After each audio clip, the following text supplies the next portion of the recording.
那这个就是一个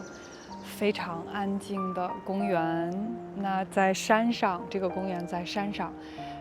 我可以看到远处的苏黎世湖，在很远的地方，对，这个就是苏黎世湖，可以在这个地方看到很远，对，因为这是一个比较高的地方。可以看到湖，在湖里边也有很多的船，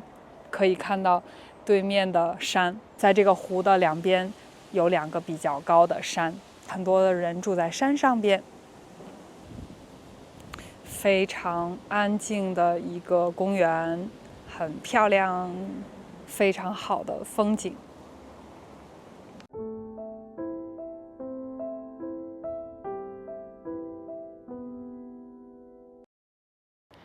大家好，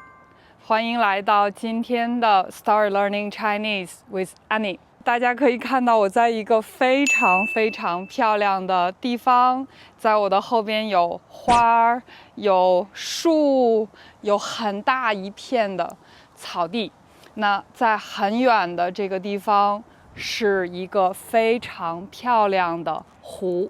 是苏黎世湖，非常有名的苏黎世湖。那对，是的，我最近在瑞士旅行，也非常的幸运，最近的天气特别好，一直都是晴天。昨天有一点点的下雨。那今天我会跟大家，我们一起在这个很漂亮的公园走一走，我们一起聊一聊。我觉得在瑞士旅行，我的感觉是怎么样的？如果你想来瑞士旅行，你需要知道什么样的事情？如果你来过瑞士，你觉得我的想法怎么样？你们都可以在评论里边告诉我。那你准备好了吗？我们开始吧。那第一个，我觉得我的感受就是，瑞士是我去的国家里边，我觉得最漂亮的国家之一，真的是非常的漂亮，有山有湖。如果你看过我以前的视频，那你应该知道这个瑞士是这个湖最多的一个国家，在欧洲湖最多的国家。当然还有一个，我觉得这个瑞士的物价是最贵的，真的是我去过的最贵的国家，特别是酒店和火车票、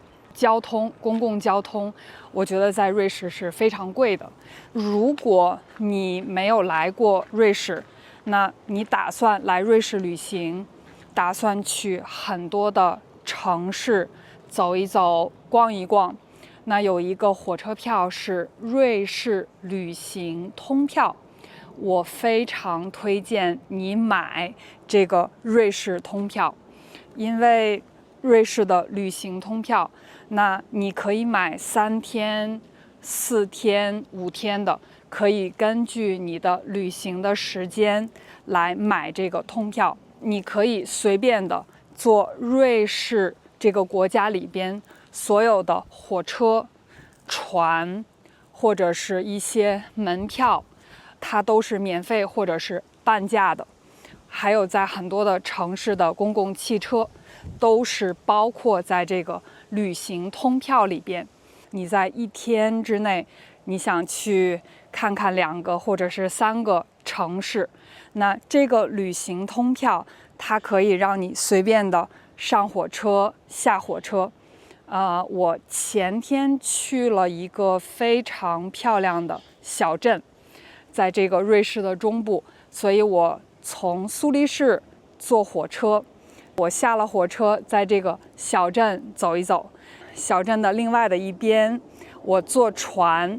去另外的城市，所以是非常方便的，你不需要担心这个时间。那你可以在你的手机查一下，这个是最早的火车是几点的，那你可以很快坐火车，所以不需要担心这个时间的问题。或者如果你坐错了，或者你突然改变主意，你都可以随便的去坐火车和换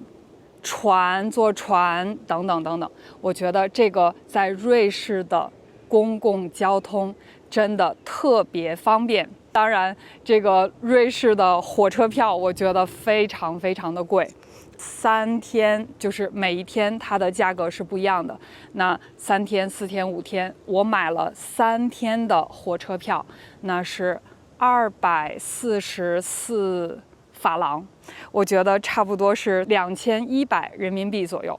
，2000多人民币。那现在瑞士的货币是瑞士法郎，那1瑞士法郎是8.5块左右人民币，它比美元和欧元更贵一些。另外，在瑞士旅行，我觉得比较贵的是酒店。那酒店的话，可能根据不同的条件，大城市，比如像苏黎世或者日内瓦，这个酒店也都是比较贵的，所以最好你提前预定酒店。还有一个我想说的问题，就是如果你在苏黎世1天，因为常常很多的人他们会坐飞机或者坐火车先到苏黎世或者是日内瓦比较大的城市。那如果你在苏黎世1天，在这个城市里边你想看一看，那我也推荐有在苏黎世坐公共汽车、公共交通的1天的卡、1天的票。有2种，一个是你只能坐公共汽车或者是有轨电车，这个可能是比较便宜的，大概是10法郎左右。另外一种会比较贵，这个呢，另外的一种会包括公共汽车、有轨电车或者是船，你还可以免费的参观一些博物馆。那你可以根据你自己的爱好，你要想在这儿去什么样的地方买日票。我觉得如果来旅行，这个比较容易，最好是买这种日票。那如果来旅行你想去看更多的地方，那我觉得这种日票是比较方便的。这个是我在瑞士旅行最大的感觉，就是公共交通虽然很贵，但是特别方便。我特别喜欢坐苏黎世的有轨电车，我觉得有一点点像地铁，但是是在地上的，非常快，非常干净，不会有非常多的人，所以很值得推荐给大家。如果你真的有一天来苏黎世、来瑞士旅行，一定要试试这个有轨电车，在苏黎世里边看一看。那第二个就是我发现，因为最近常常坐火车或者坐公共汽车，可以在车上看看很有意思的事情。那在这个瑞士的公共汽车、有轨电车或者是火车上边，就是你上车的时候，你看不到有人来检查你的票，但是在火车上，可能过一会儿会有人来检查票，但不是每一次。公共汽车的话，也是没有人来检查票的。我觉得这个很有意思。上车和下车的时候，你需要按按钮，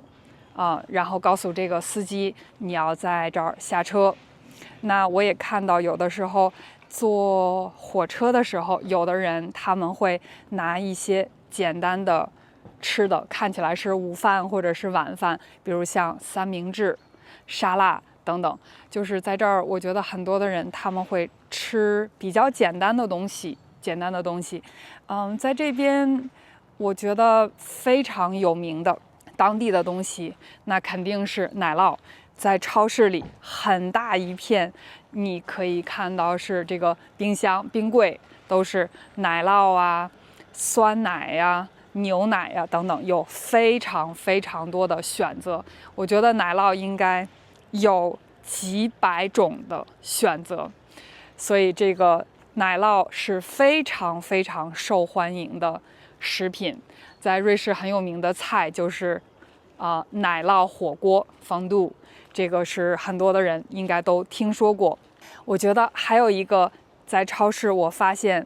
很有意思的是，在瑞士其实有很多自己生产的葡萄酒。那在瑞士生产的葡萄酒一般都会比进口的葡萄酒会更贵一些，比如有进口的巧克力、进口的葡萄酒，它的价格会更高一些。在这儿有很多法国进口的葡萄酒，意大利进口的葡萄酒，那瑞士的价格会更高一些。我问我的朋友，这个在瑞士的葡萄酒，在中国我没有看过，在其他的国家也非常的少。我的朋友告诉我，他说，瑞士的葡萄酒它的产量比较少，价格也会比其他的国家，比法国啊、意大利啊这个周围的国家更贵一些。法国的、意大利的很多国家的质量是很好的，所以呢，就是瑞士的葡萄酒一般都不会出口到其他的国家，所以只有来瑞士可以喝到瑞士的葡萄酒。那如果你没有来过，或者你会再来瑞士，那一定要在瑞士买一下他们的葡萄酒尝一尝。或者如果你特别喜欢葡萄酒，那瑞士的葡萄酒可能在别的国家很少看到，所以来瑞士的时候一定要尝尝瑞士的葡萄酒。因为我在瑞士旅行的时候，我也看过很多葡萄园，所以瑞士的葡萄酒是非常好喝的，所以一定别忘了尝一尝，吃瑞士的巧克力、奶酪，尝尝瑞士的葡萄酒。哇，好漂亮的公园。第三件事情我发现比较有意思的就是在周日，除了饭馆啊或者是酒吧可能有一些地方是开门的，但是大部分的商店都是关门的。星期一博物馆一般都是关门的，所以如果你来瑞士旅行，最好安排好你的这个旅行的时间，可能星期一没有办法参观很多的博物馆。那我觉得这个星期天很多商店关门这样的一个规定，我觉得很有意思。我觉得在中国没有这样周末关门，大部分的人可能平时会比较忙，周末的时候可能会跟朋友见面，或者是去商店买东西、逛街等等等等。像这种关门的情况是比较少的。上个周日，那我刚好去了一个小镇。那在这个小镇呢，我看到一个公园里边，大部分都是孩子，在一起玩。这个爸爸妈妈跟孩子在一起，就是一个家庭的时间。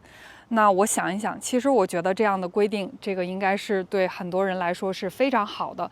可以更好的平衡你的工作和你的生活。那如果很多地方是不开门的，可能你会跟这个家庭会在一起花更多的时间去玩一玩。所以我觉得这个规定也让我想一想，什么才是更好的生活，怎么样更好的去平衡我们的生活和工作和家庭。那在你的国家呢，有没有这样的规定？那如果有，大部分的人是周末的时候会做什么呢？请你在评论里边告诉我。那第四个就是我旅行的感受呢，我旅行以前，其实我有非常多的担心。我不知道这个是不是所有的人都有这样的感觉，就是你会特别的紧张，要安排比较多的事情，特别是有很多的国家比较受欢迎，那可能你需要提前预定酒店、飞机票、门票等等，然后你要准备旅行用的东西，比如像我旅行以前，可能我会担心我的这个信用卡在国外能不能用，手机卡有没有忘记什么东西，有没有安排好所有的事情。其实这样的压力可能会让我感觉我真的要去旅行吗？我真的要这么多的麻烦吗？我在这儿的生活非常的容易，很简单，那我去旅行感觉有很多的麻烦。但是其实在旅行的时候，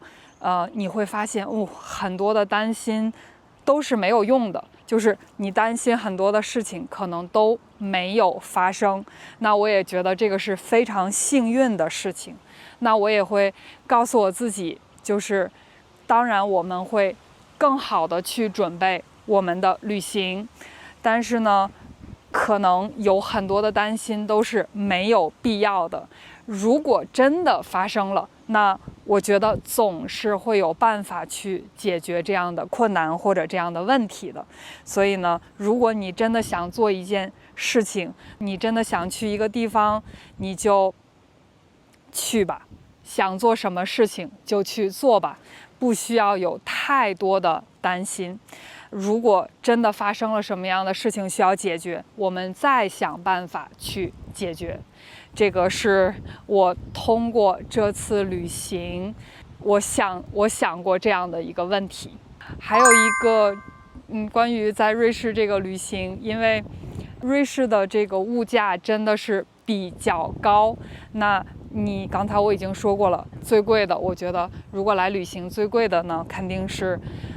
这个交通的费用，或者是酒店的费用。我觉得在饭馆吃饭也会比很多其他的国家要贵得多。所以呢，经常会看到很多的人会买比较简单的三明治啊、沙拉呀，可以当午饭等等。我觉得跟在西班牙很不一样的一点，就是在西班牙可能我会找一个小的饭馆啊，小酒吧呀，喝一些东西，吃一些东西。那大部分都是在一个饭馆里边。那在这个瑞士呢，我会买一些这个小吃、三明治等等，在一个公园里边，或者是在湖边，看着这个特别漂亮的风景，在这样的地方吃饭，是给我印象最深的。我真的觉得这个是瑞士最大的优点，就是风景真的太漂亮了。可能它的这个风景那么漂亮，让我们忘记了其他的一些缺点。当然那个物价那么贵，所以我们要好好的享受在这儿这么漂亮的风景啊等等。